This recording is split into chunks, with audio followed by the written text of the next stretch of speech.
બે દિવસ પહેલા રાજ્ય સરકારના નાણામંત્રી કનુભાઈ દેસાઈ દ્વારા કોળી સમાજને લઈને એક જાહેર સભામાં કરવામાં આવેલી ટિપ્પણી બાદ કોળી સમાજમાં ભારે રોષ વ્યાપી ઉઠ્યો છે।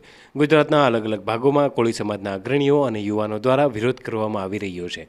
આજે ભાવનગર ખાતે કોળી સમાજના યુવાનો, ભાઈઓ અને વડીલો દ્વારા પણ નાણામંત્રી કનુભાઈ દેસાઈનો વિરોધ કરવામાં આવી રહ્યો હતો। કનુભાઈ દેસાઈ હાય હાયના નારા સાથે કોળી સમાજના યુવાનોએ રોષે ભરાઈને તેમના પુતળાનું દહન કર્યું હતું। આ દરમિયાન પોલીસ દ્વારા આ યુવાનોની અટકાયત કરવામાં આવી હતી। હાલ વિરોધ કરેલા યુવાનોને ભાવનગર એ ડિવિઝન પોલીસ સ્ટેશનમાં લઈ જવામાં આવ્યા છે।